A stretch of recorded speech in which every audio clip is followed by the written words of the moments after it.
Hello, this is Gary, and what I have here is an Astrolux gold tone watch. I don't know exactly what year this is, but I would guess that it's probably somewhere around the 1950s.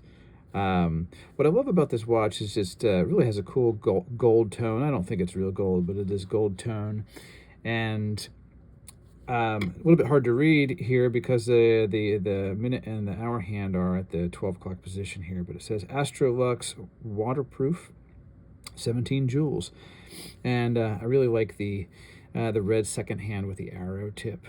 That's kind of cool. Also looks like it did have, or it does have, illumination on the numbers, coming off a little bit there on the 9 o'clock position. These numbers look pretty good, other than the fact that it just kind of looks dirty because of its age. The only blemish here on the dial is that here at the 6 o'clock position, looks like some of the lume has maybe shifted up a little bit and has caused a little bit of a stain there. So just also looking at the crystal, there are some stress fractures here. That's kind of a big one right there. Unfortunately, right over where the name of the watch is branded, so it's probably it would be good to replace the crystal. And then, of course, as you can see, the winding stem is not in the right position, and it it doesn't wind or set the date right now. So my goal with this today is just want to open it up, take a look at the movement, see if I can maybe put a little bit of attention on the mainspring to see if it will run. And if it will run, then I'm going to give it a clean and see if I can get it running well. And then we'll address some of the other issues like, the crystal and seeing if it would be a watch that we could kind of get back to good running condition. And then on the back side here, you can see it's the back screws off, and just says kind of typical for watches of this age: waterproof, Swiss made, anti-magnetic Inca block for the balance, and a stainless steel back. Great. So I'm going to take my back opener tool here and see if I can get this open.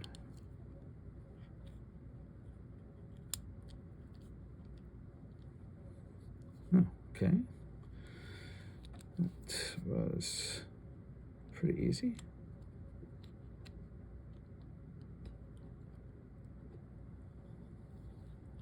Yeah.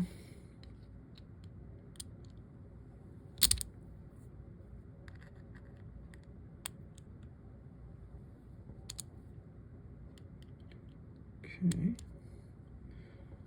And that is turning a little bit hard, but I guess that's probably not a bad thing.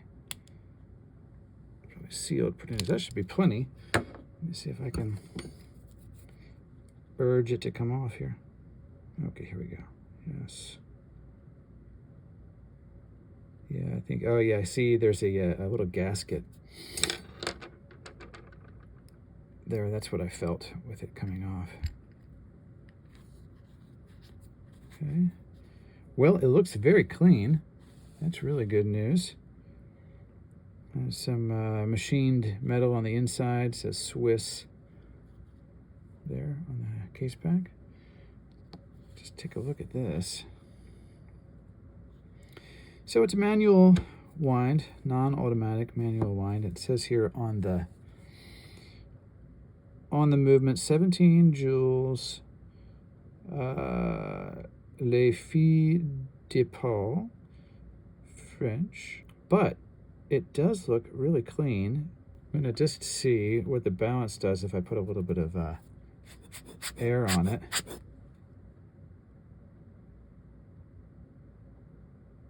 Wow. That's a good sign. Yeah, so there's no tension on the mainspring. But let me see if it will. If you can see if it's turning the. Not quite. Not turning the seconds hand though. Interesting. Here's this gasket. I'll set that aside.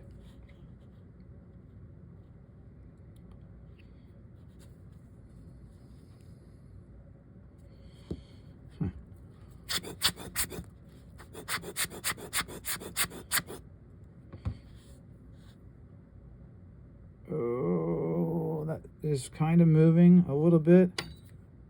It's just strangely moving back and forth rather than moving forward. So, well, let me get it out of the case and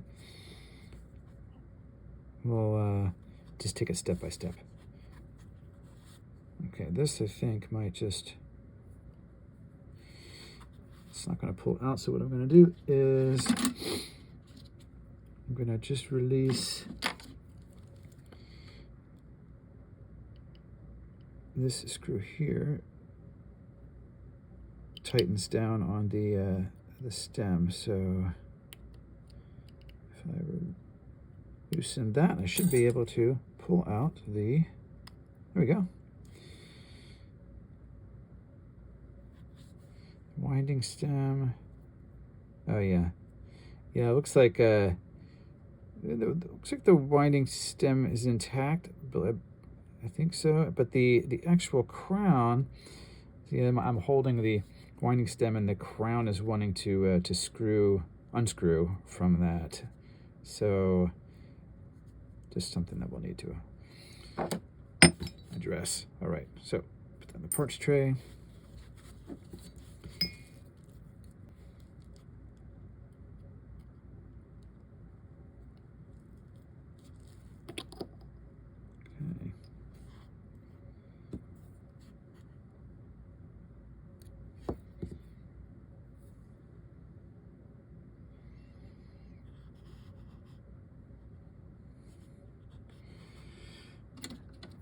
Let's see if we can get the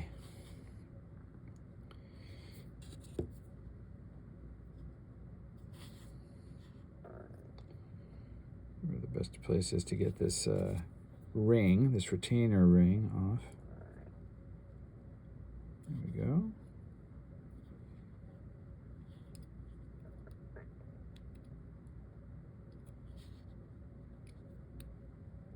Okay. Now I should be able to, yeah, take that off.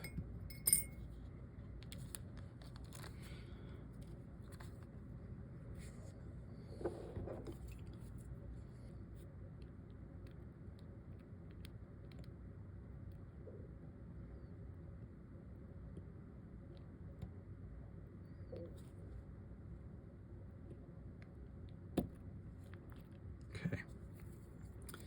I heard it click off. There. Just give it a nudge. There we go. Yeah, you can see how the arrow is actually curved down to kind of match the curvature of the dial. See, it has just a little bit of a curve right there. This is the hour and the second hands together. Sorry, hour and minute hand. Here's the minute hand. Looks like this originally did have loom in there, and that has come out over time. So I probably will just clean these hands, get some of that old loom out of there. Yeah. And here's the hour hand.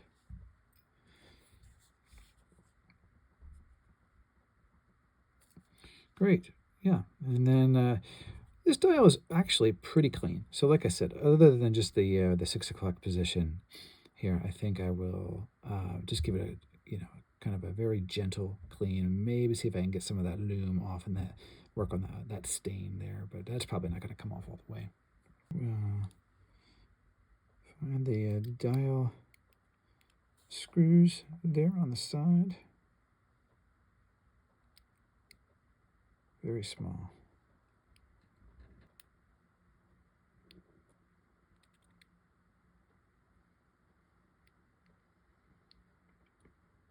Might be enough there for that one.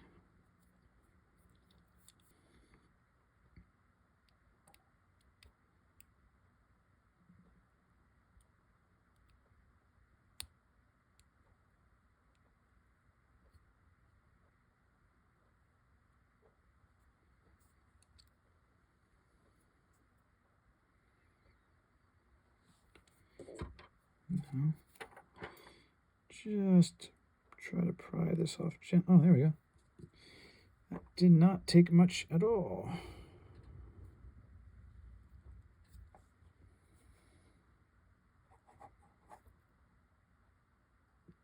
Maybe able to pull that right off.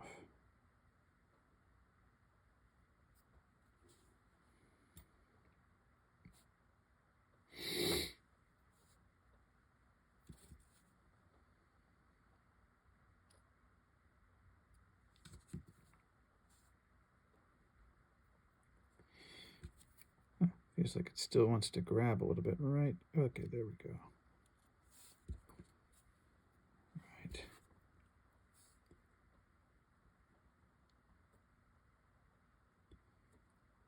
And there we go.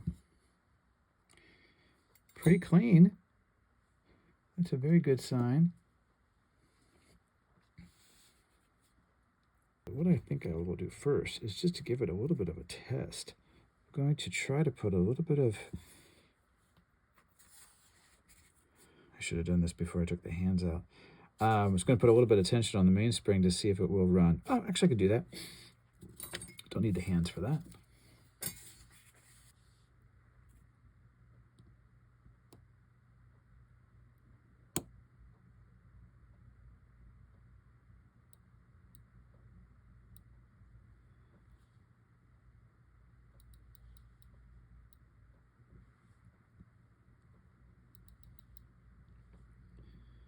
Just turning that a little bit to get the...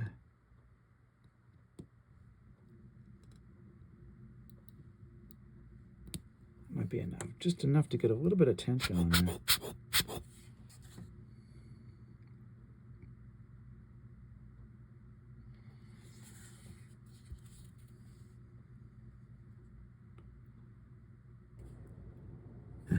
When I lift up the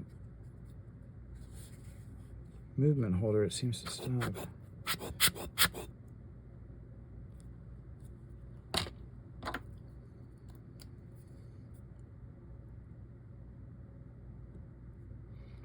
Can't tell if that's moving the palette fork or not. No, it's not. I can just see the escapement wheel in there.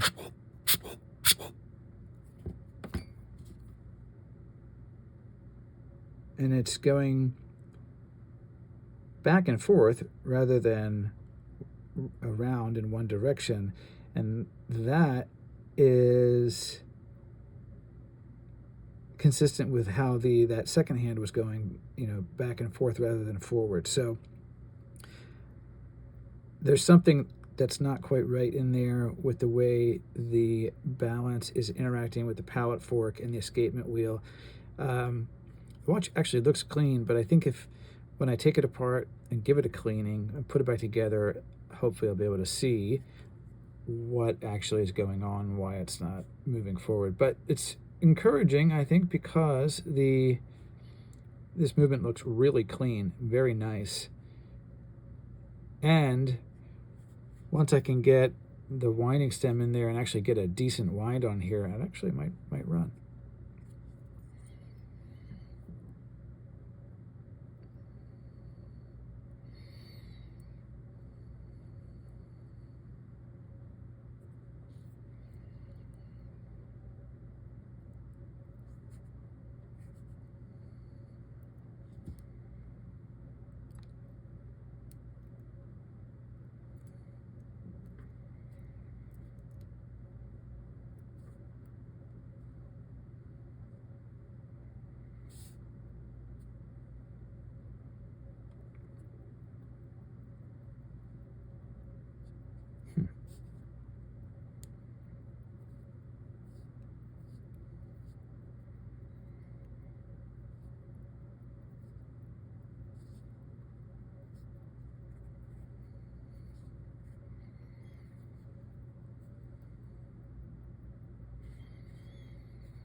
Well, the balance is going.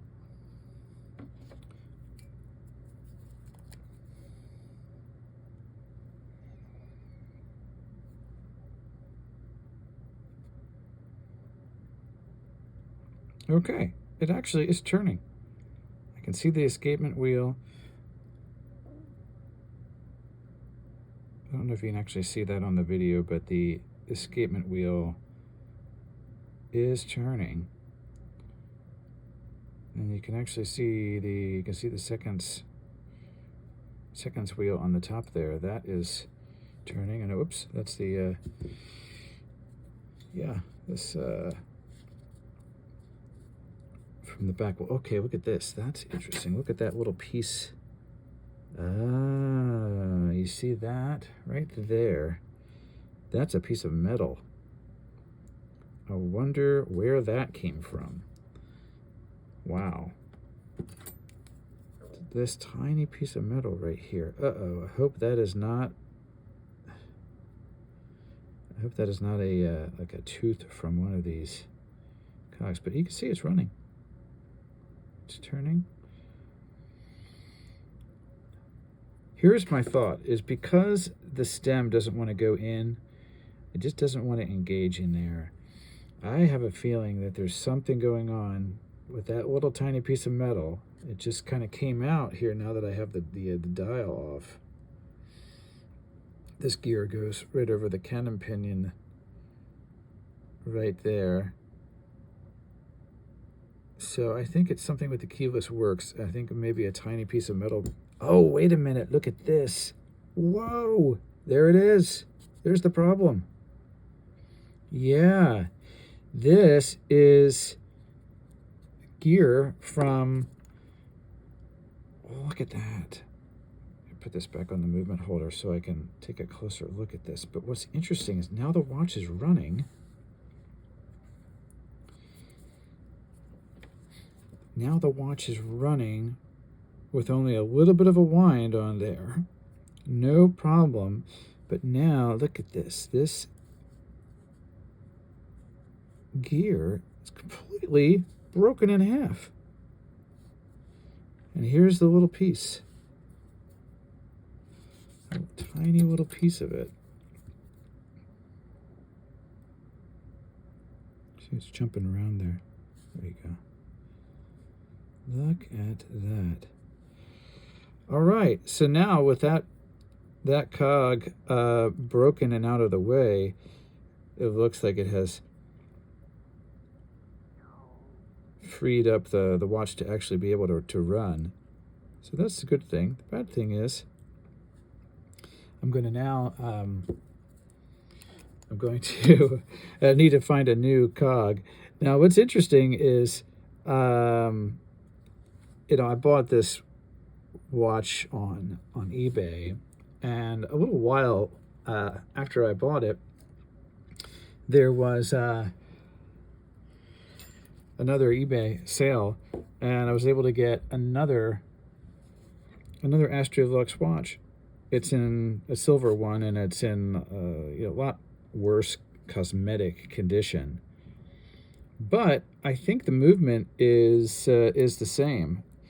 So I could try to see if I can maybe use this as my parts watch to get a replacement cog for this. And that would be great. We can maybe get this back up running. So anyway, that's a result to be able to know a little bit about what's going on with this watch. And it is still running. Ha! That's great. So I had the little break here, and this has been running for about 30 minutes, which is great. Really has been just running pretty well, you know, amazingly, for about half an hour. So what I'm going to do now is I'm going to let down the tension on the mainspring so that I can start disassembling this. Just going to do this while it's running. So while I let out the tension, then the balance will stop running.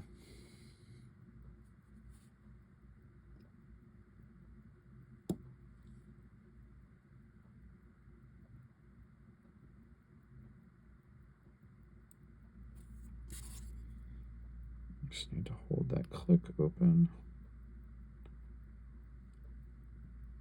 Be hard to see. There we go.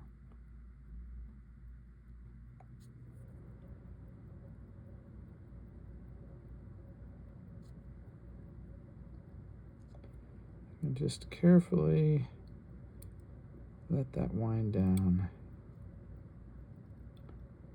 I can see that the balance wheel has stopped. Let's keep going a couple turns.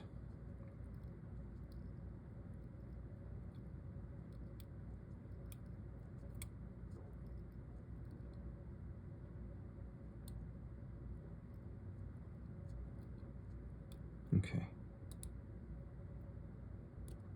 Yep. There it is. Okay. Good. So let me take the balance off.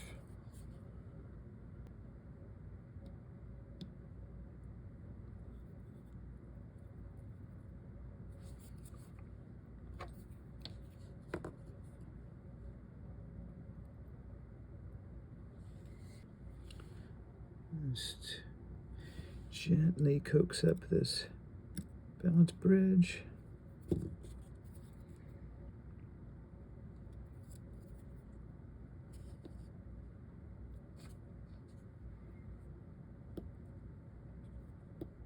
we go.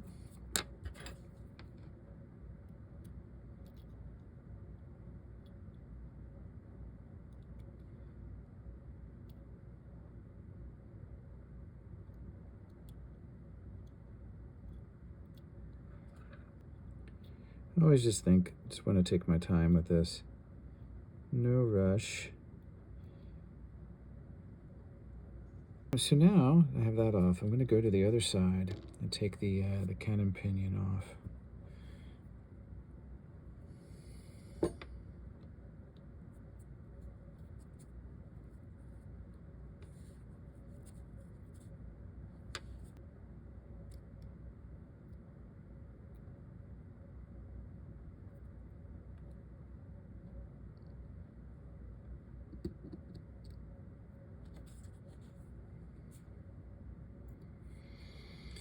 Good. So that is in good shape.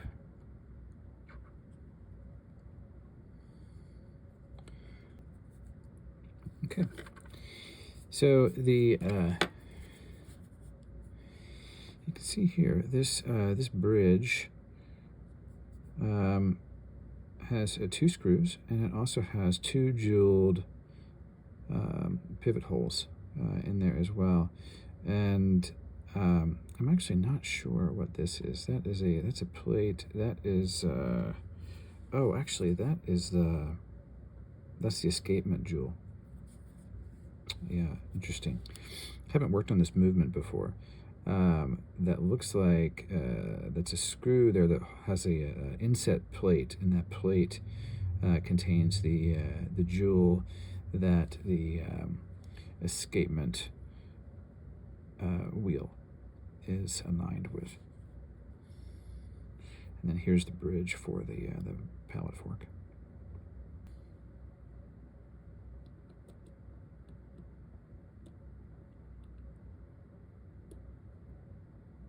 Oh, it's actually kind of loose.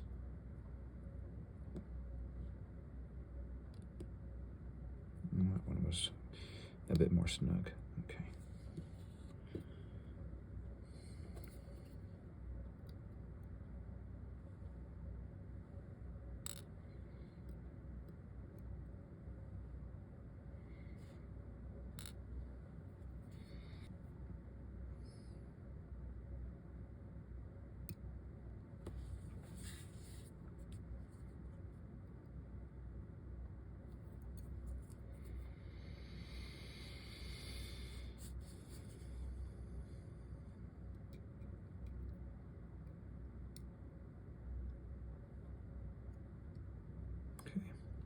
It is.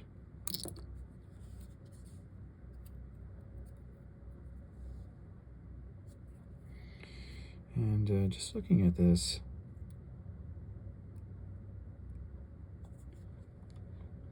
actually see how those jewels look. Just looking under them, under the magnifier. They appear to be round, so that's good. They're not worn, but I'm sure they are dirty. So before I take this apart, here we can see there's the seconds wheel, the minute wheel, and there's the escapement wheel right there, and the hour wheel. Interesting, right there, hour wheel directly underneath. It's actually directly underneath this hour wheel. It's directly underneath this barrel bridge.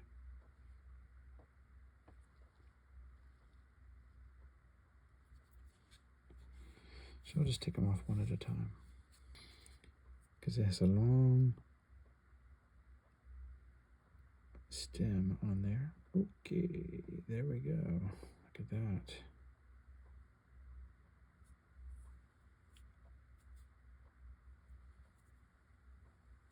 Yeah.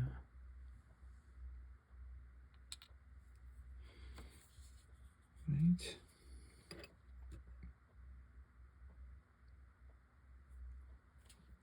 And it goes, that sits right down there, and there's a, I can point to it with my screwdriver. Right in there. There's a jeweled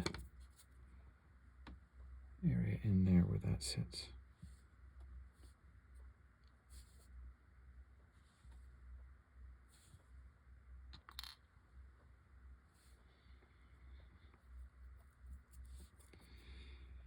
Yeah. So before we can take off this barrel bridge here, we're going to need to take off the barrel screw here, and well, probably the click first, and then the rest of it. I'll do the click first.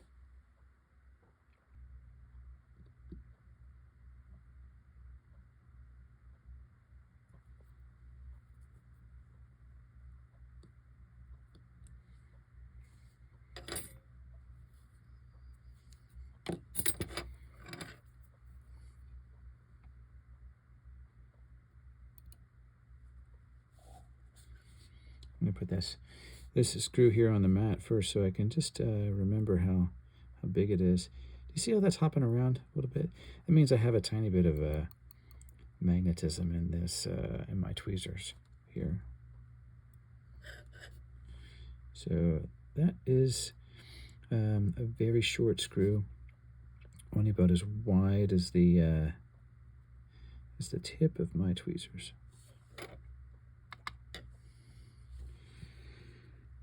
Now I can take the click out.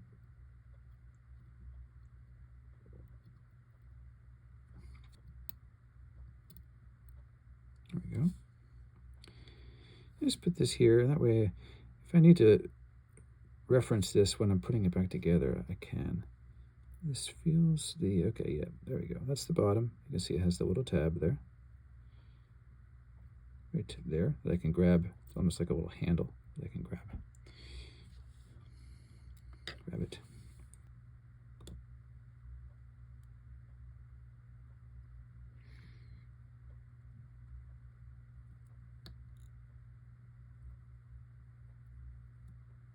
This is reverse threads. Turning it to the right to loosen it. And how to tell the difference between this one and that one, because this one's standard threads and this is reverse threads. It's not marked. So maybe the difference is just, yeah, see how incredibly short that screw is. I mean, gosh, it's amazing. That's the reverse threads. I think maybe the best way to get that out of there is just to turn it over. Let's see if it falls off. Tap it on my my wood tool, just so that doesn't, I don't want to damage this at all. Okay, that moved it, so there we go. Yeah, I just didn't want to put my tweezers like right in here with all this, you know, metal on metal. I didn't want to do that, so that's why I instead just turned it over and let gravity remove it. Barrel bridge.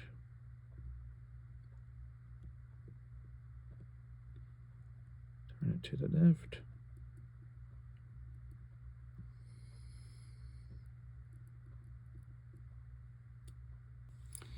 Hold the gear carefully with my wood tool. Pegwood. Oh, there we go.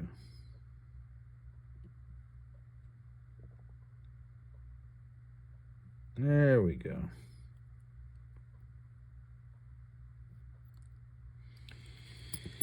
And so, talking about how to tell the difference, this one appears to be just a little bit longer. It is. It's about twice as long.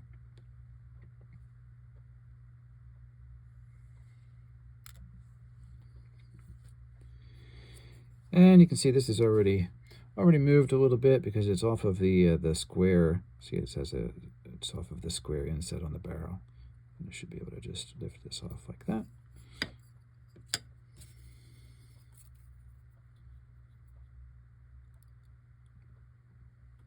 So these 1, 2, 3 screws here will lift up the barrel bridge, and then I'll have to take this third bridge out, and then the fourth bridge is for the pallet fork. But let's get this escapement wheel out of here first. Okay. Basically, I pick it up. Sometimes it just drops, but sometimes if I just feel the slightest resistance, I let it drop. Because you just do not want to take the risk of this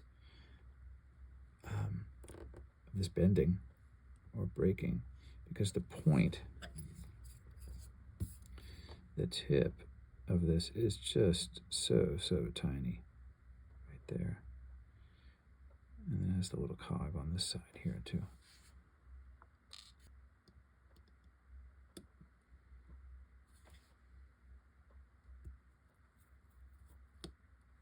One, two,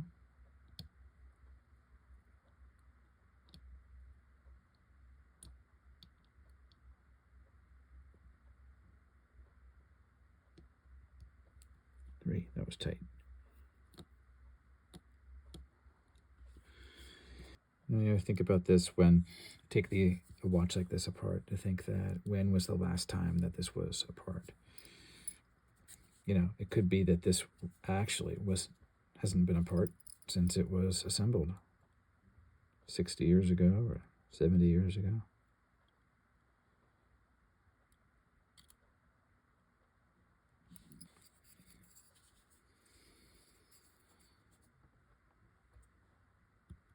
Oh, there we go.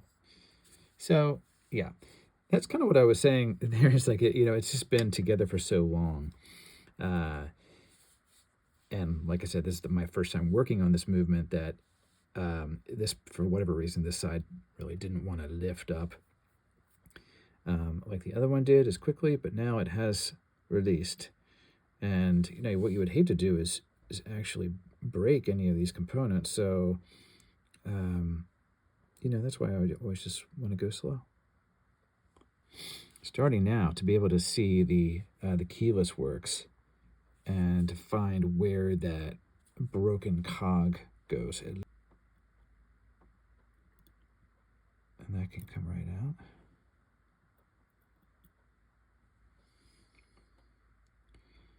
Just going to lay it there so I can remember the orientation of it.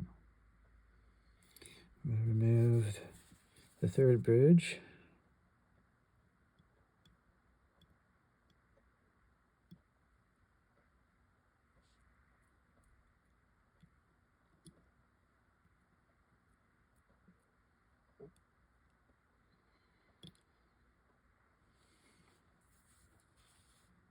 It's very strange. This barrel wants to come out.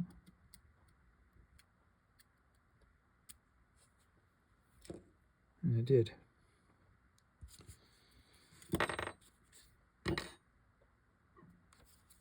So this bridge is kind of giving me fits here. I don't know why.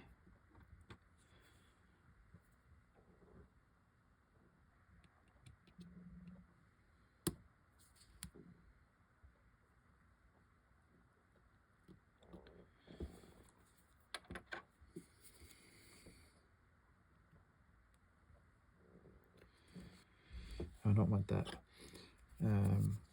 this cog to lift up yet, so I'm going to put a little piece of pigwood on that. Yeah, there's that. Great. So I have there's another arm right here, and then there's a tiny spring right there. This piece looks like that is ready to come out, so I'll let it do that.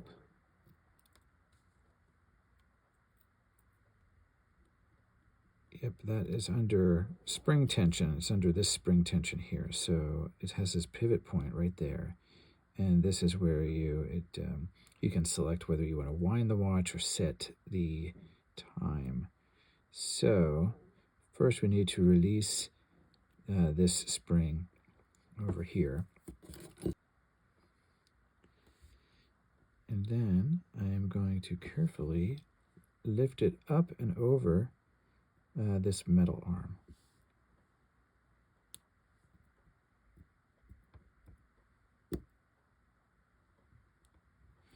With my tweezers. Probably be the best way of doing that.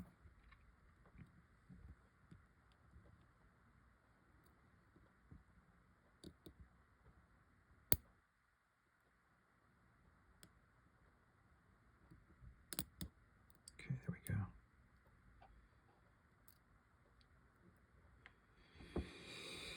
Okay, good. That makes me breathe a little easier there, knowing that that is under tension like that, and you know how they can fly across the room. That's it right there. So I know when I reassemble it that this slight bend here goes on what I'm going to call the top of that kind of that area right there, and then the bottom part is what goes on the upper side of this arm here to keep it under tension. This will also want to come up. Yep.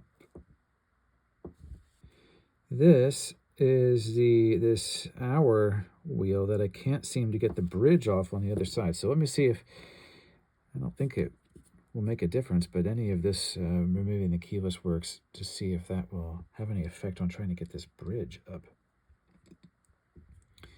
Made these two pieces stick together, and I'm not really able to put much force on it to get it to pop up. Although I can wiggle it. I can wiggle it.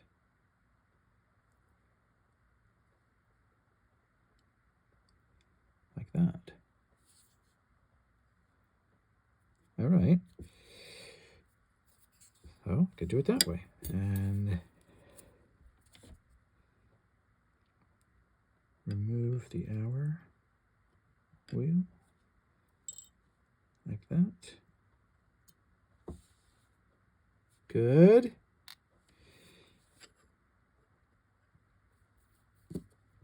So then this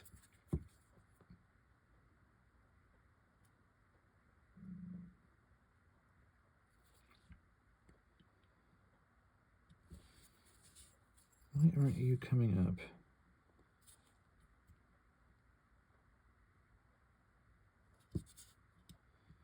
Now I don't have to be quite as careful because before I just didn't want to do anything to possibly damage that hour wheel. But now it's just going to come. It's just going. There you go. All right. Wow. Great. This is the point of the process where you look in here and you think, look at all of these holes. How am I ever going to know how all those pieces go back, into the right place. But, as you just put one thing at a time in place, then it, you have less and less options, and so things just kind of come back into place. And also, I have a video so that I could go back and see. So the only thing here is the last bridge holding the pallet fork. There's the pallet fork right there. And I'm also seeing, you probably see it too, you get traces of dried up oil right here. Just dried up oil and a lot of dirt in there. So, that's just gotta get that cleaned up. Okay, there's the screw for the pallet bridge. Just gonna put my screwdriver there in this little hole and just then turn it. Yep, there we go. Turn it slightly. Great. Get off those pegs.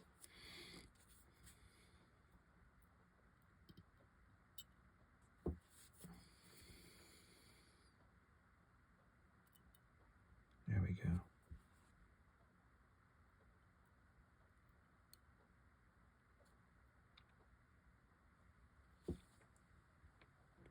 Great. So that is a result, because that is now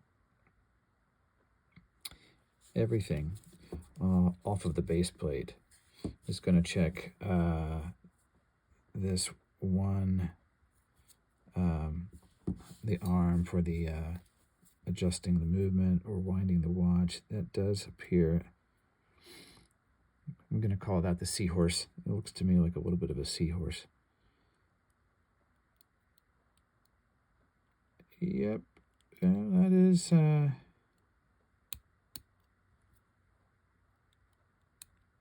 not made to come off. That's interesting. I wonder why they did that. Because, it would be a lot easier to... Oh, actually, it does come off. Okay. Great. Well, so there's the seahorse.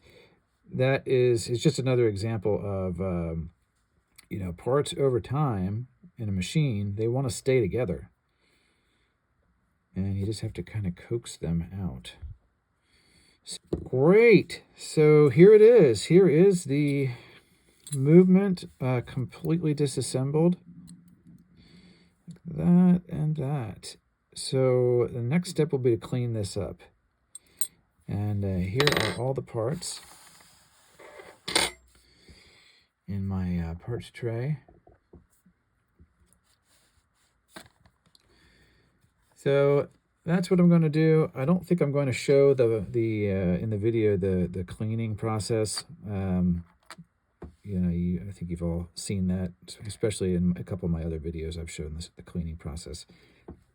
So what I'm going to do is just kind of clean this all, and then we'll come back and put it back together. So everything is now cleaned. Here are all the parts.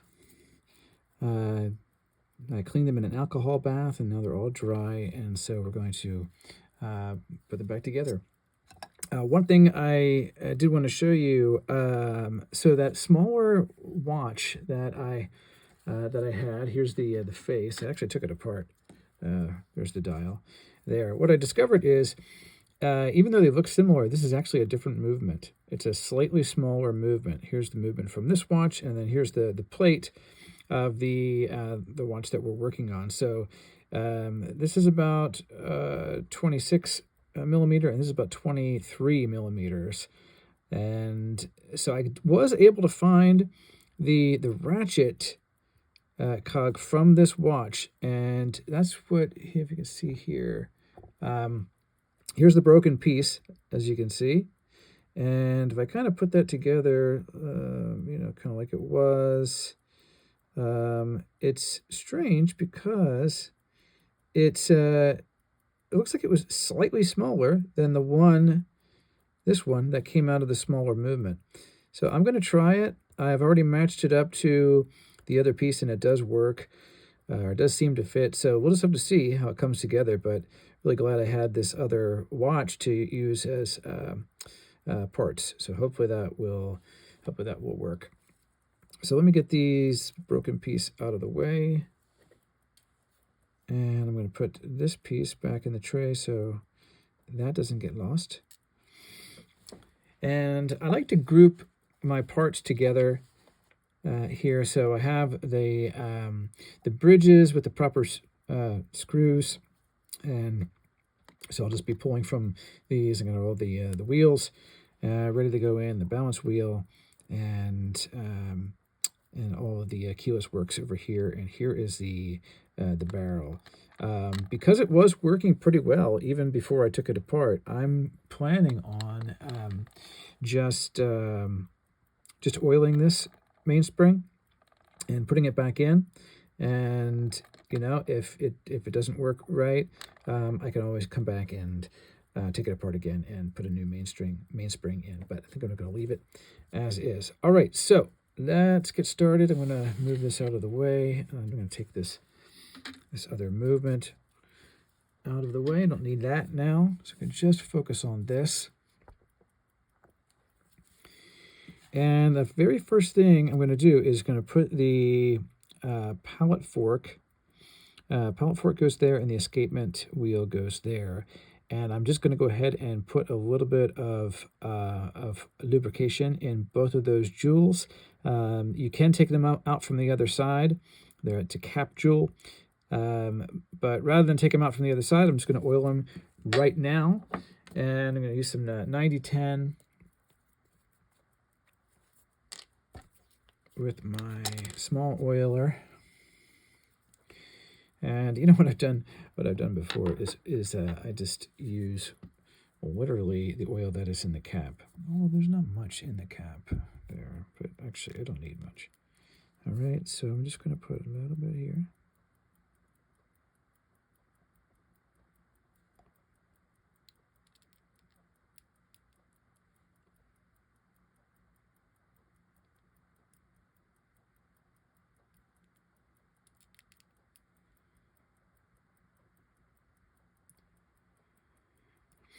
It is very difficult to know how much you're putting on here because it is so small.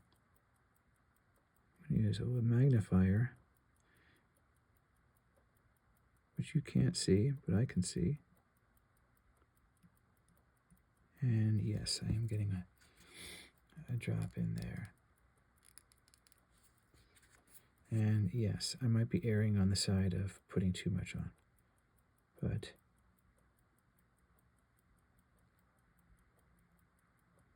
I want to make sure that there is some in there. All right, going to leave it at that.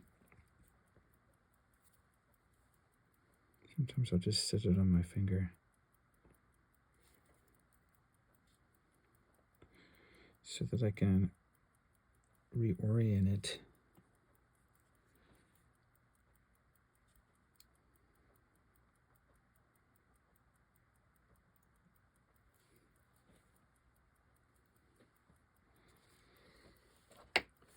Sometimes I use an additional weight here just to, on these really fine, pieces here, just to be able to see a little bit more clearly.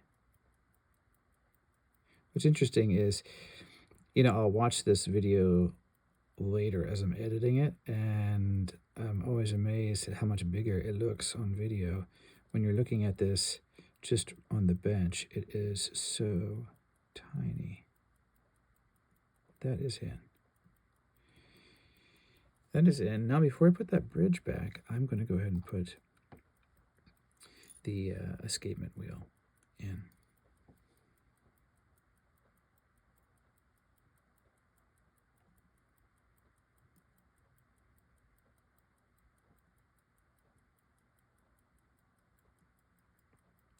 It looks like that is on. This will go here. Remember, there's these two posts right here, here, and here that these holes go on, and then you can see the jewel where it will go over the top of the palette fork.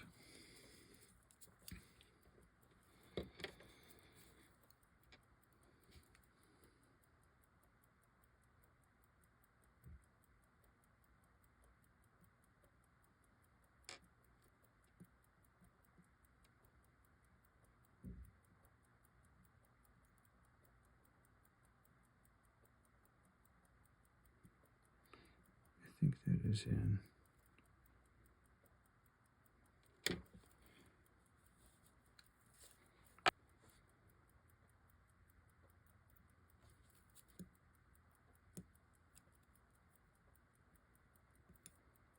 I'm not going to tighten that up all the way because I want to make sure that the palette is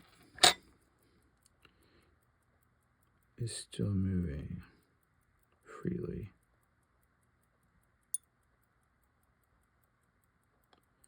There, and you can also see how it is starting to engage with the palette. Yeah, already it's almost hard to get to this second jewel.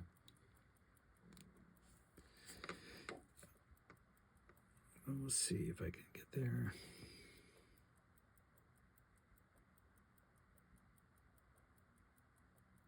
There we go.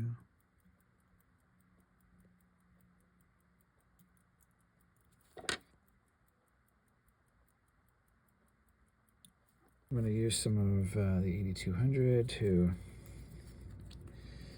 duplicate this.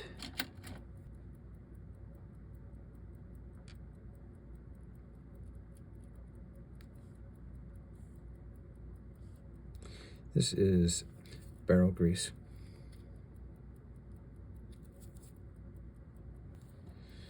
On top here.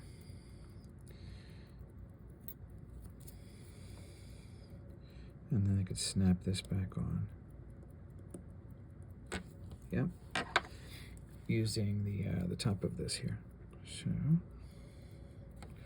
when I press this, it should give me a snap, meaning it's snapped back on. Yep.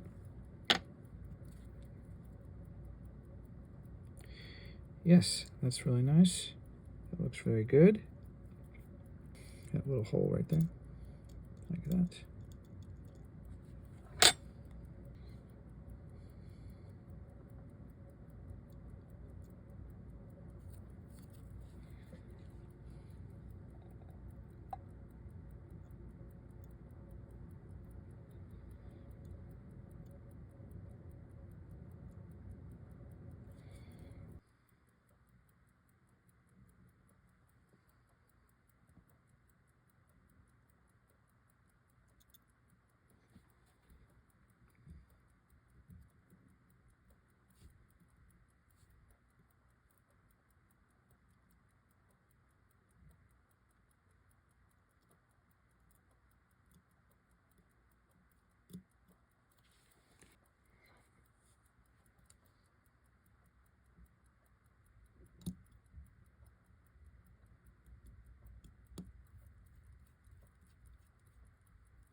And this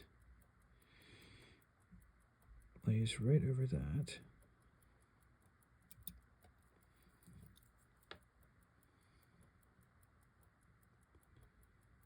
Like that.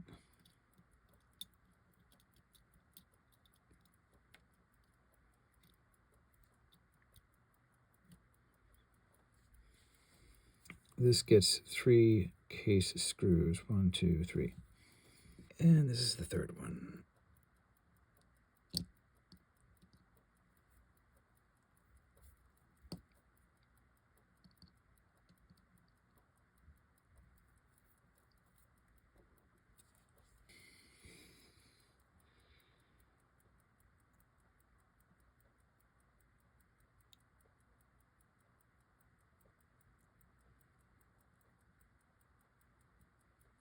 Okay, put that back in.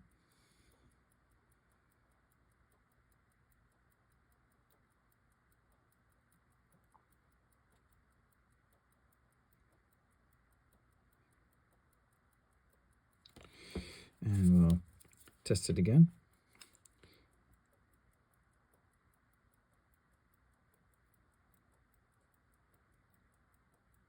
Yep.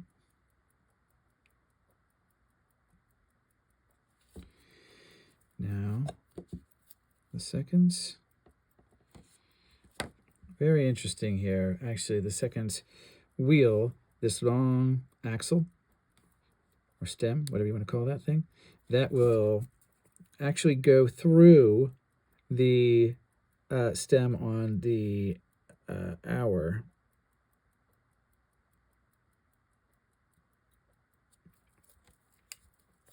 On the hour wheel.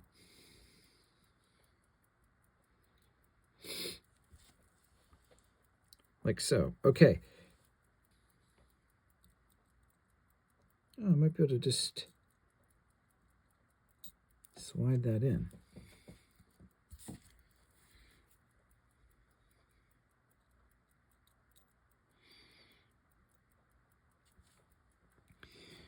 Now I have to make sure that it is lined up with the square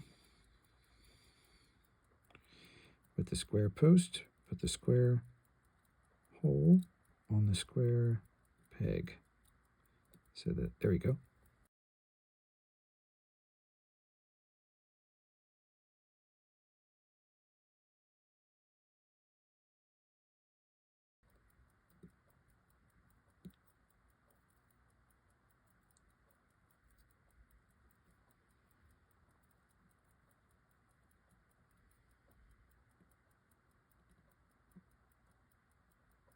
Okay.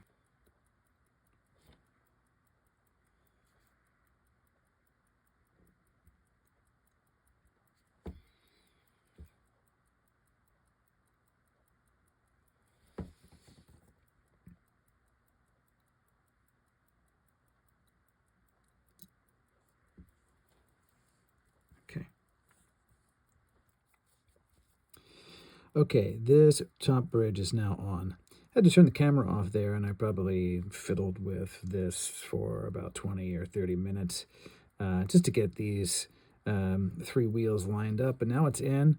I got 1 screw in. I need to put the second screw in. And this usually is the hardest part, is just getting this bridge on. And like I said, my first time working with this movement, so I just took a little bit of just a little fiddling around with it. Fortunately, it's only 3 points, but I'll show you how I tested it. Just tighten up this screw here. There we go. So I can test it here by, if you watch the pallet fork right there, I'm just going to move this wheel here, and now I can see that it is moving all the wheels, and it's also moving the escapement wheel and the pallet fork. So that is what I want. Next is the ratchet wheel. Put that in there with my Rodico. Great. And I'll have that just seat in there like that. And I'll use the this is that screw with the reverse threads. Okay. Left to tight. There's the click.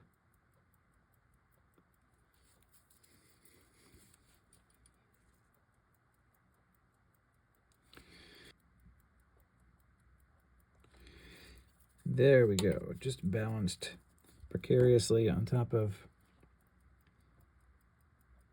the click. See if I can get it in there. Yes. Great. Now for the keyless works.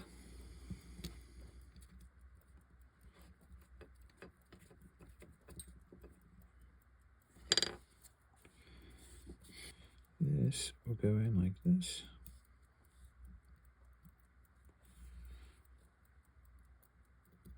Right, like that. And then this goes in right next to it.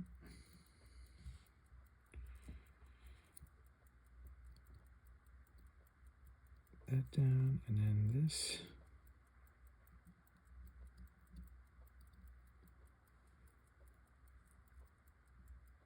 Like that.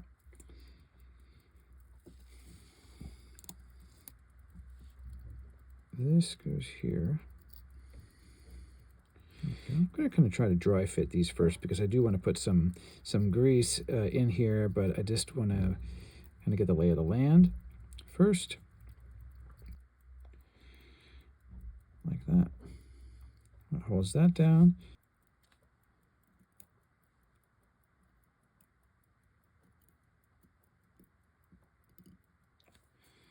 Just like that.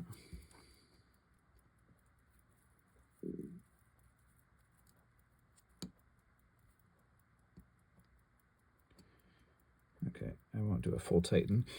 So now there's this one last piece here that goes right in there. And then there's a little bit of a peg right there. And that pegs onto this piece of this like extension on here. And then there's two positions where it goes in, right here and then right here. And that gives you the click when you pull on the stem to set the watch. It moves from one position to the other, and that's what gives you that snapping sound.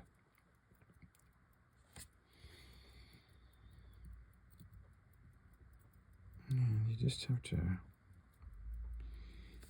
kind of arrange this.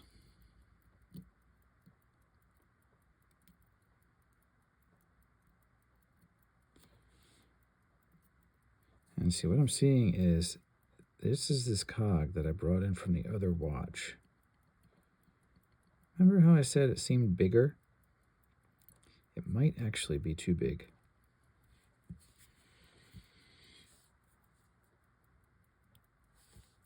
Let's see if I can get it to... I'm going to see, just put the stem in here. See if it's actually in the right position. It might just be a little bit high and needs to be moved down.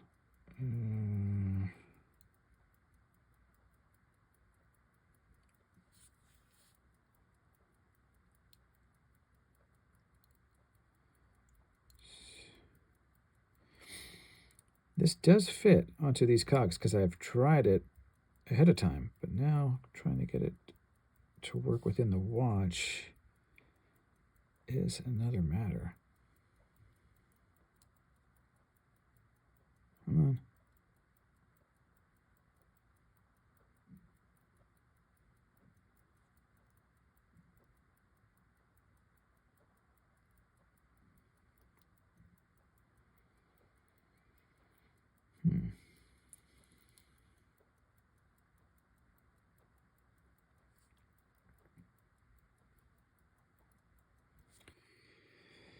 So after fiddling with this for a while, what I've realized is that the cog that I was using here, which was borrowed from that other Astrolux watch with a smaller movement, that cog just doesn't work. And I was also using the other winding stem from the other movement as well, and that just wasn't engaging right in the keyless works here. So what I decided to do is see if I could find a replacement ratchet winder. I think it's called a ratchet winder gear here. So first I had to find out what kind of movement this is. And it actually does have a marking on here. Here it says F465. And I learned that the movement is made by Felsa, F-E-L-S-A. That's what the F stands for. 465 is the movement number. And in the research I did, man, they made over 100 different kinds of movements. And so I thought, well, what are the chances that I could actually find one of these? And I thought, well, maybe I might need to, find a whole movement and just, buy it and just get that one part that I needed for it. But in actuality, I went on eBay, and believe it or not, I was actually able to find this ratchet wheel or ratchet cog for this exact movement. And it's new. It's called a new old stock. And the guy from eBay was in the UK, and so this came the other day. See King Charles's stamp on there. And so here, I'll get it out here, and this is what it looks like. And it came in this bag here, and you can see it right there. So I'm going to take it out and compare it to this broken one and see if we have a winner.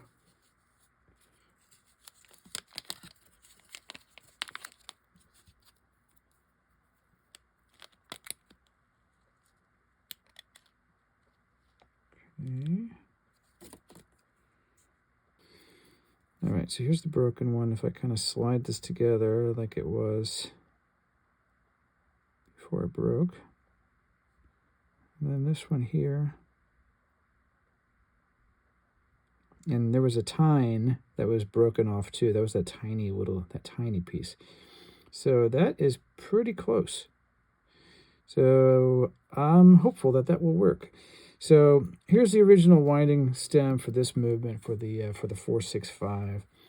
And the moment of truth is, can I get this winding cog to go on this?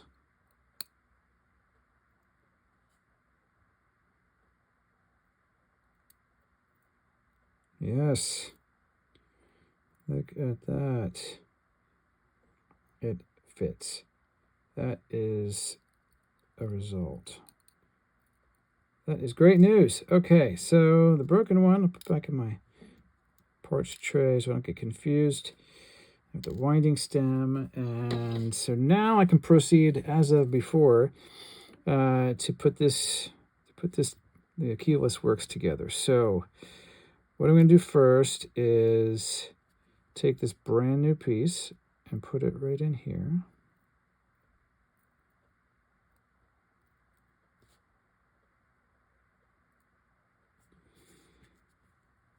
Like that. Fits right in there. And then the second cog, which translates the power to this cog here, goes in this orientation, like that.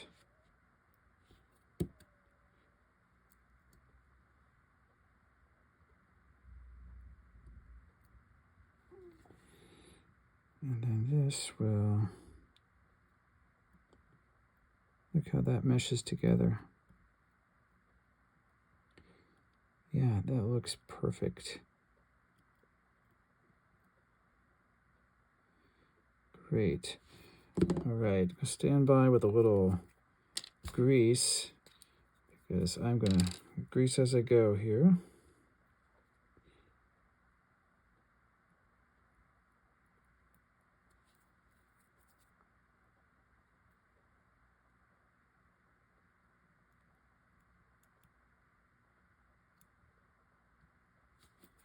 Yeah. And next will be the seahorse, which goes in this little groove here.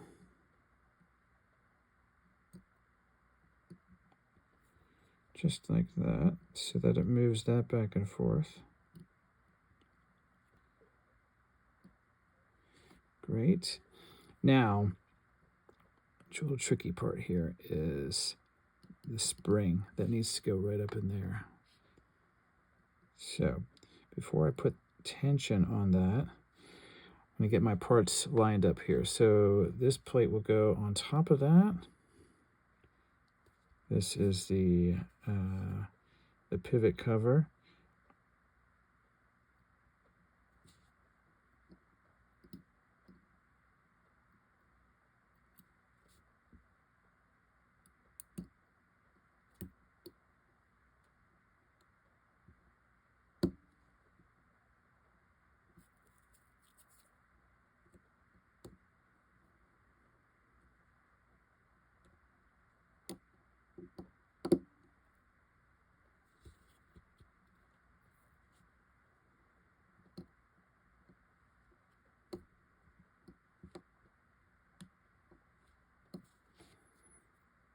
Okay. That appears to be in. But now the seahorse thing is just a little bit of its groove right here. The seahorse leg. Okay, there we go. Let that settle.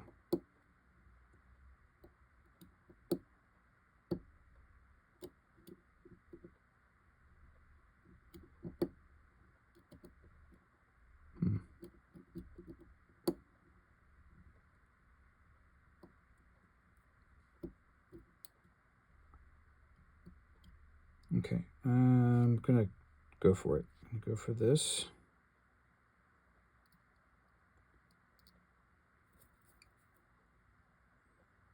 Okay, before I put that all the way tight, I'm gonna get the seahorse leg into the groove here.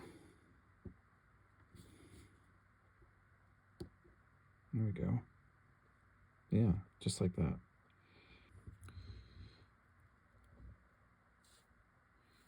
Now this.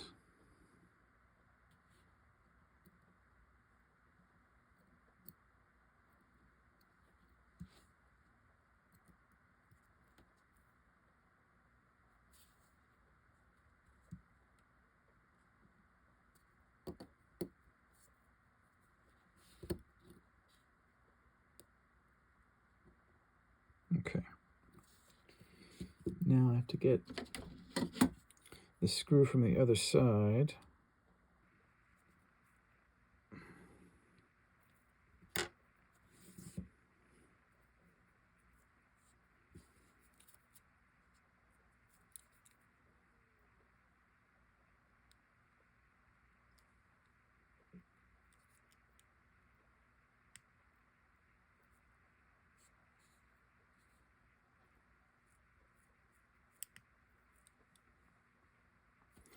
Great. Okay. In case you couldn't see that.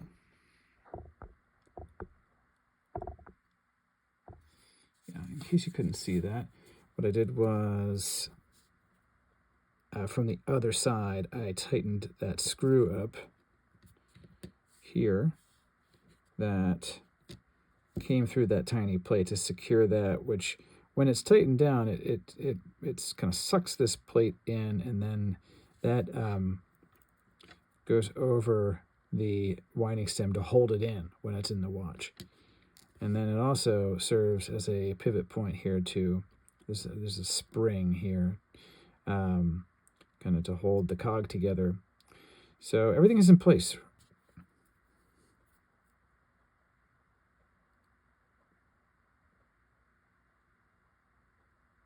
Yeah, plenty. Okay, that's enough.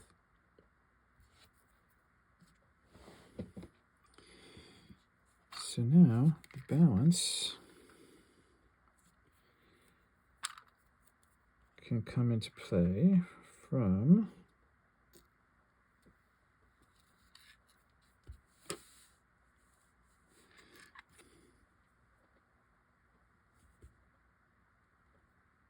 and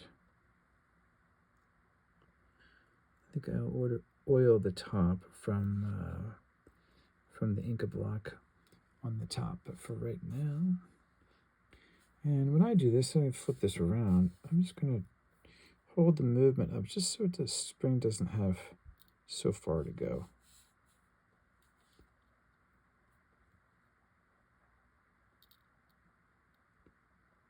Get it close.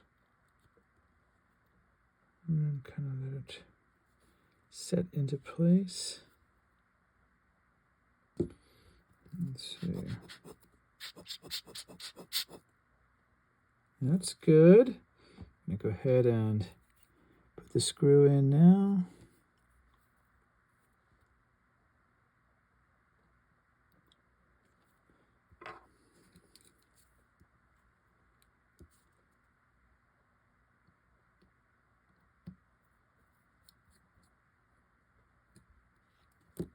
Not tight, but just to hold it in place. There.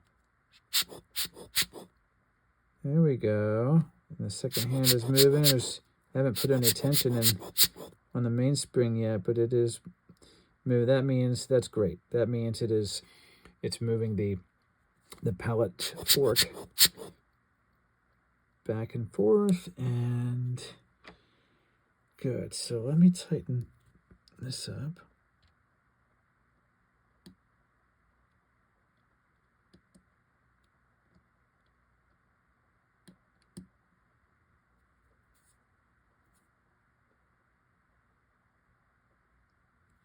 Good.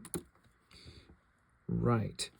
So let's see if we can put a little bit of attention on this.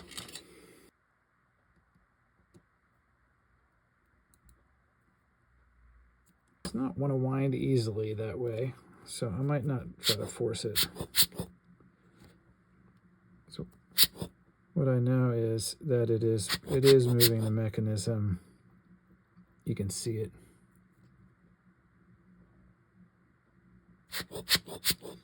So I'll wait to wind it properly using the winding stem.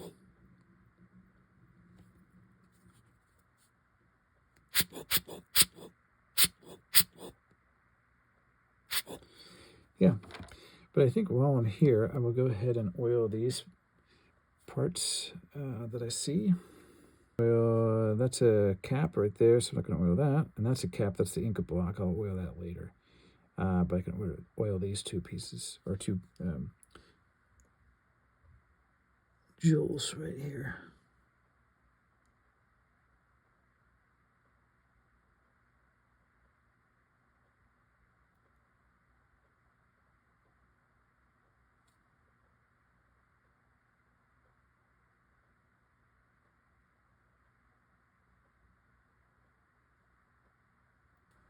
What I'm going to do next is I'm going to set this aside, and I'm actually going to work a little bit on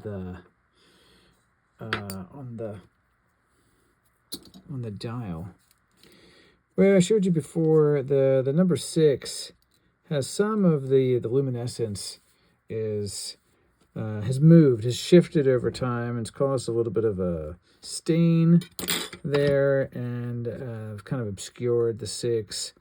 The 9 is also not in great shape either. Some of it's been removed, or fell off, but it didn't cause any stain. So I'm not gonna mess with any of this, but I am going to see if I can make the 6 a little bit more legible, even if it means taking off that.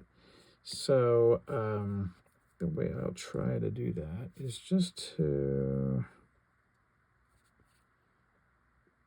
see if anything comes off if I just touch it a little. I don't want to scratch the dial. So just put a little bit of water on there.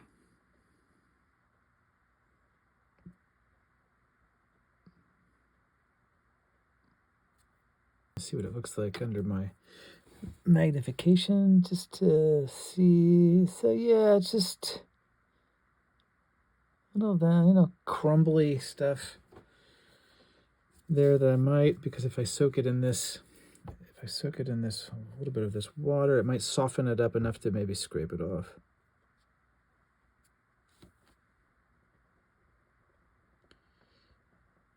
What could be is that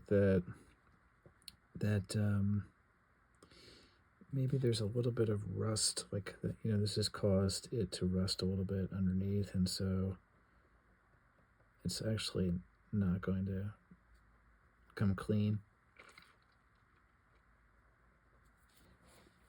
Yeah, what it kind of looks like is that the metal is just stained, and so if that's the case, this might be the best I can do.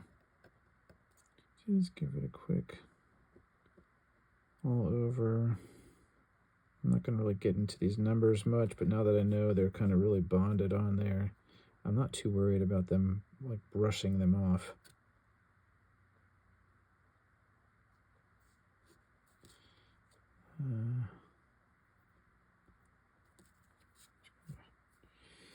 Put this just over here.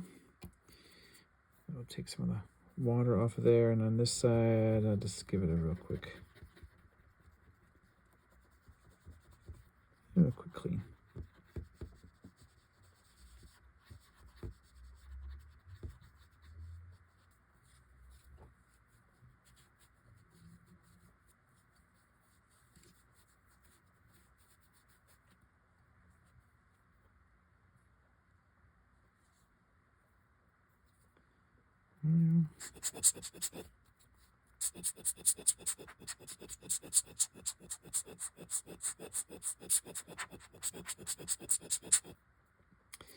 That is done, and that means that now over here on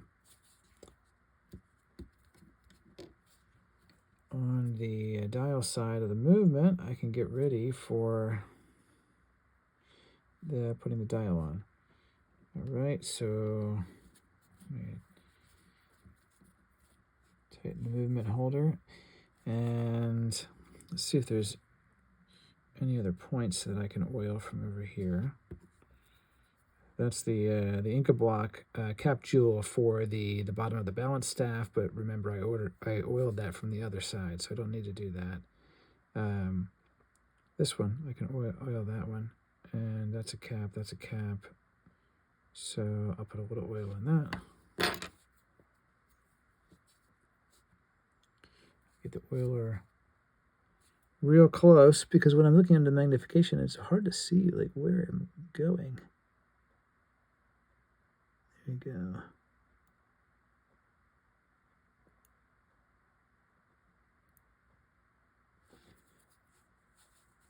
There are those parts.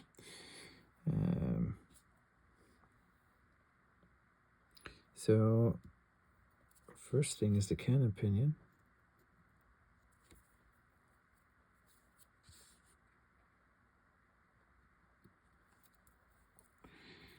And just line this up with the other wheel there so that I can snap that down. Like that. Just check it.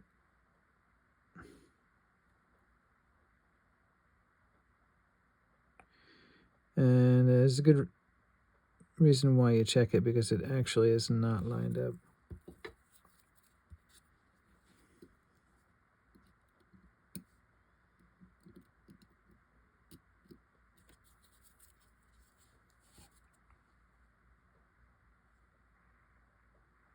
Now it is. So it should go down just a little bit more.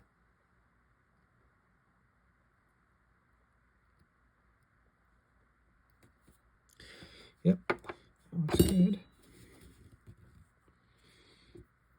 Now, since, well, I could put just a little bit of grease down here on this part right here.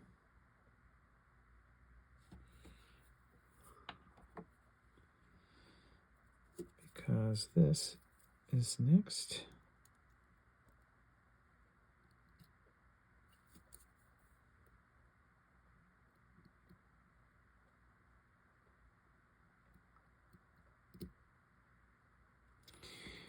And so before I put the dial on, I'm going to test that. So what I'm going to do is put the crown and the winding stem together.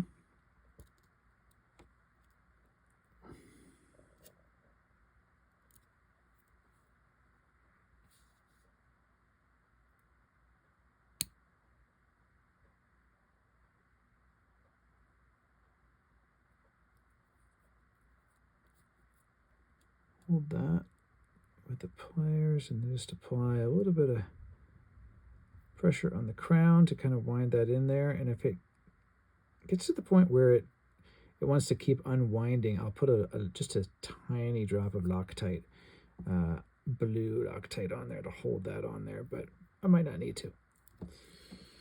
Now I can release this screw, so this plate will come up a little bit, allowing me to get the winding stem in here, and then I can test the time setting component of the keyless works.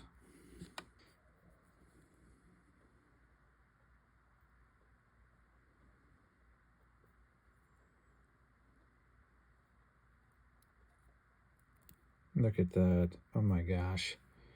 It goes right in. Okay.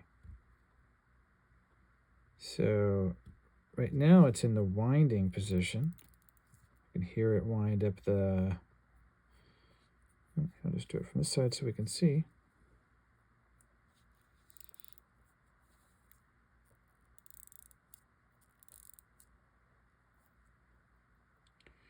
And it is turning the balance wheel right away. Now I'll put it on the movement holder here while that's turning and see if I can pull it out. So when I pull it out, this peg here, we're just going to change positions. All right, it's not going to let me pull that out until I tighten this screw, but I might be able to do it manually. See if I can just move it this way.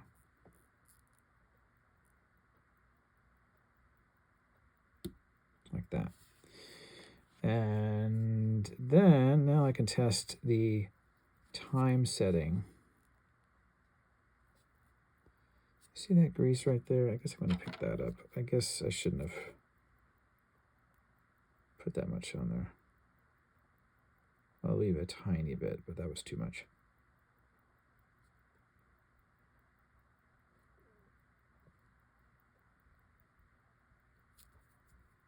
There we go. Fine. I have to put this back in.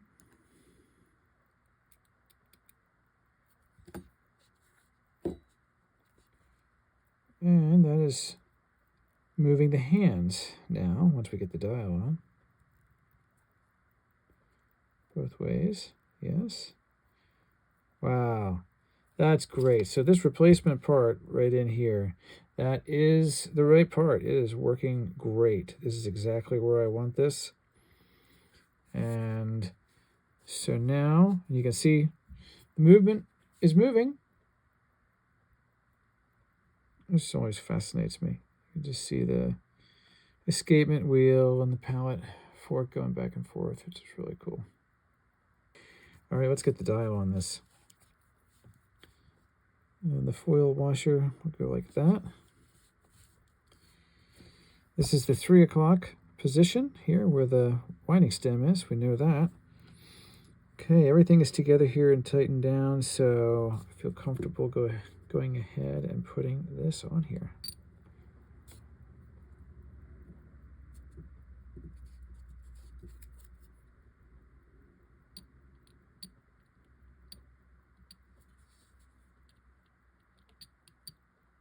Okay.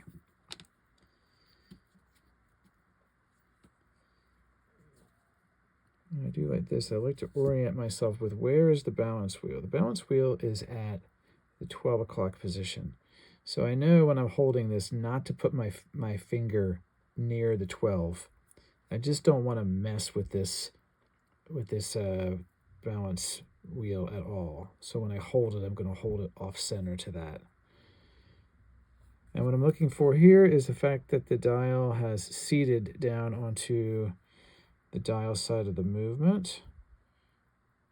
And it has, which means that I can then, holding it properly, I can tighten up the 2 dial screws that hold this together.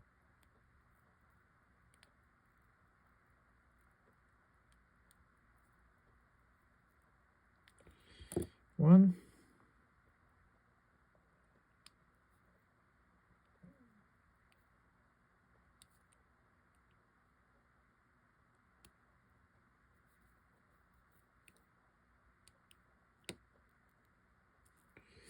And that is together. Getting close. We know what's next.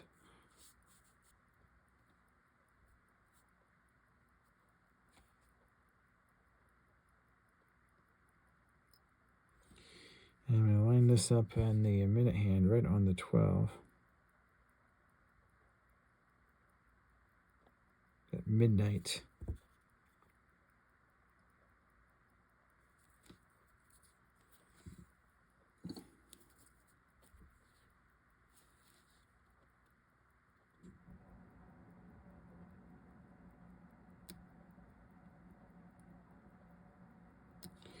the trick with the hands is you have 3 hands and they go around and they can't touch each other, and yet they're only a fraction of a millimeter apart.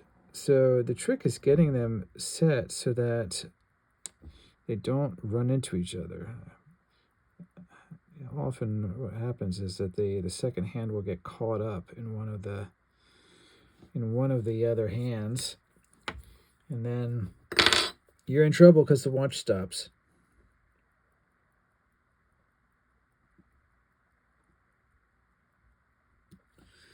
So you just need to look to make sure that they are not touching, and that is not too bad. There is a little bit of a space. I mean, it is a tiny space, but it's what you can do is if I tighten this up again, but put a little bit more pressure on this side of it, it sometimes will pivot the hand back up. Oh, actually, pivoted it up quite a bit there, but that's now too much because when I put the second hand on, the second hand's going to hit that. So I need to kind of split the difference.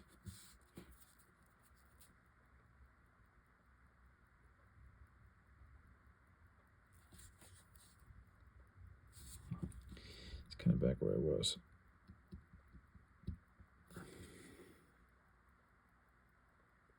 All right, that might work.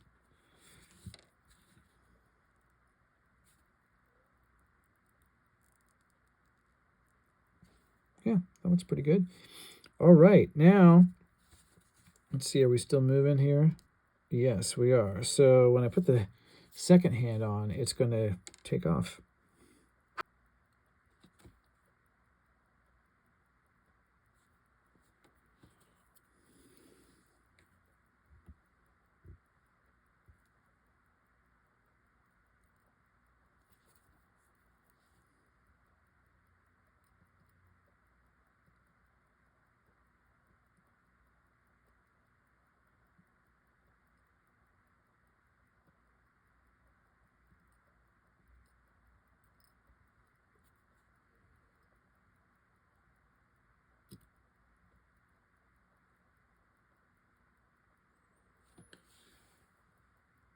Look at that.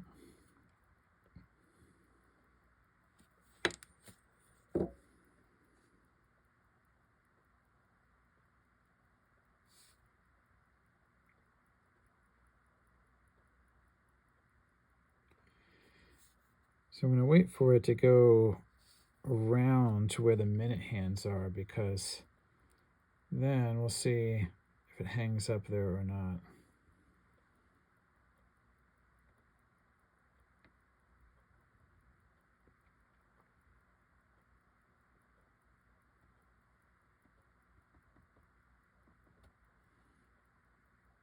Plenty of room.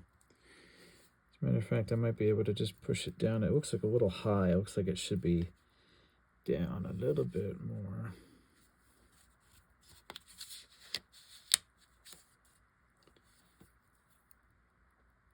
I think the best way to do this is just by a little tapping. Tap, tap, tap, tap, tap, tap, tap, tap, tap, tap.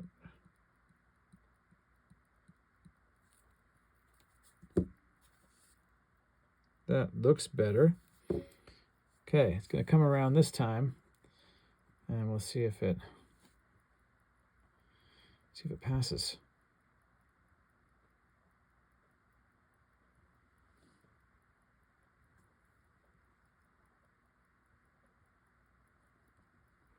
Yeah.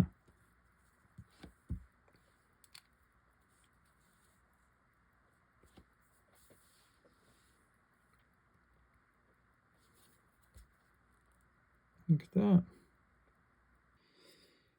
So you remember this case here, and what I've done is I've just cleaned it up a little bit, cleaned the dirt out of it, blew it out, just rubbed it with a cloth a little bit, and it still has the original crystal in it. You can see a couple cracks here, but I don't know. I'll wear it for a little while, and if those cracks bother me, I might think about getting a replacement crystal for it, but honestly, I don't think it's going to bother me too much.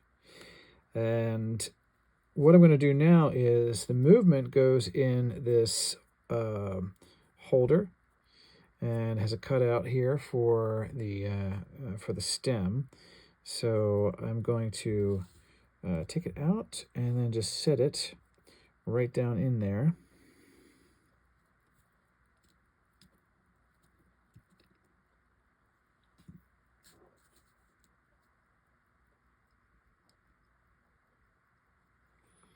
And just line it up with the cutout,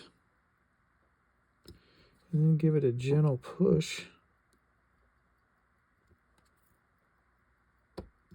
Like that. And just make sure it's lined up.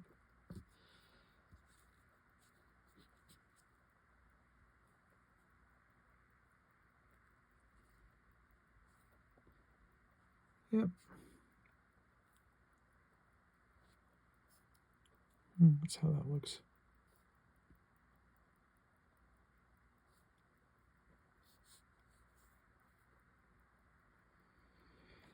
So now, a moment of truth. It is the time to put this into the case. So I need to take the winding stem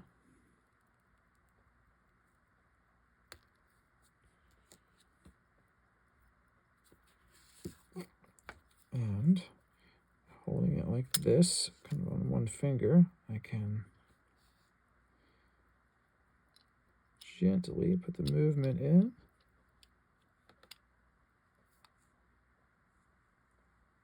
Okay, see, it's held up a little bit. Okay, I think I had my finger on the balance. Let me see here. I'm touching something. Okay, let me just make sure. All right. Okay, the balance is moving.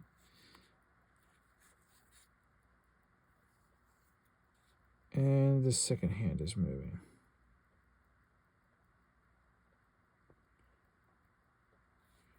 Good. I'll just keep an eye on that while I put the stem back in.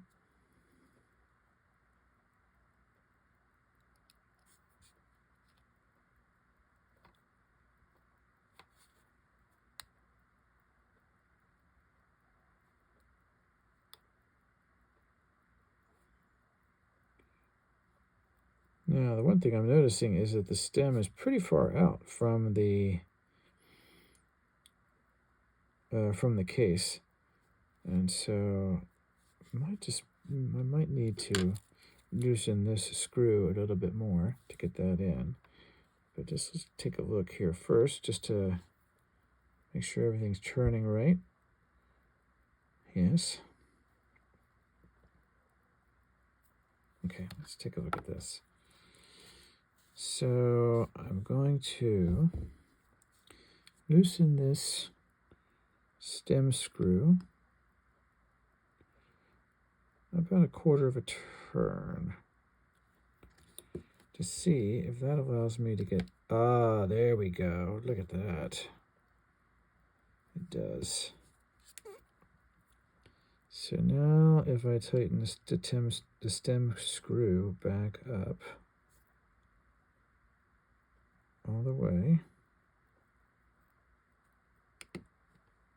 and my balance has stopped because I was putting my finger on the gears here, not the actual gears, but the gear pivots in these holes. Yeah. It's hard to get, when you're doing this, hard to get the kind of leverage that you need to tighten that up while keeping your hands out of everything else that's going on.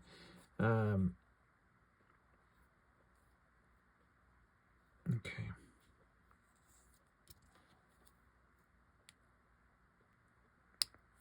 Okay, so that's the wind. Let me set it to 2 o'clock.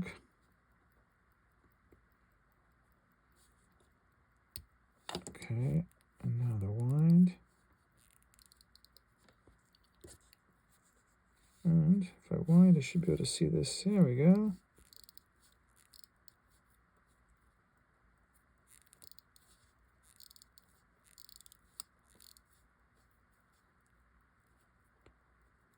Yes. Okay.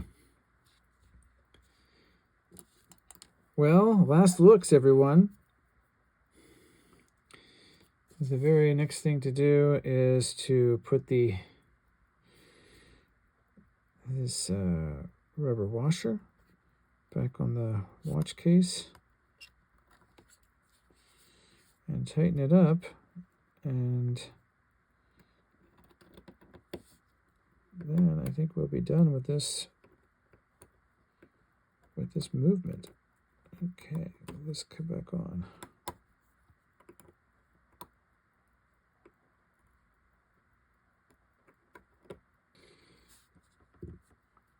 Pretty cool. Just one more little look at this before I close it up.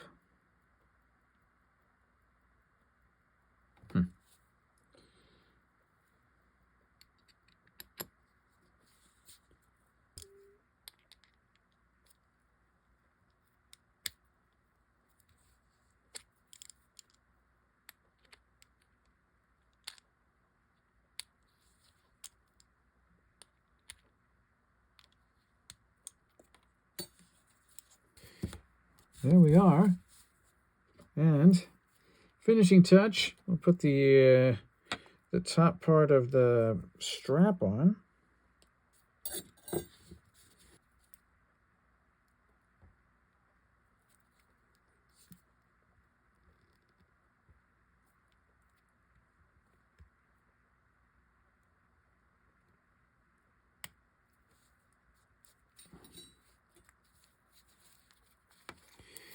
And there you have it. An approximately, or circa 1950 Astrolux 17 jewel movement in a gold case, stainless steel back, anti-magnetic Inca block, waterproof, Swiss made, with a Felsa 465 movement. And there it is. Well, thank you for joining me on this adventure as we got this watch fixed and got a replacement part and got it back and running again. Thanks. See you next time.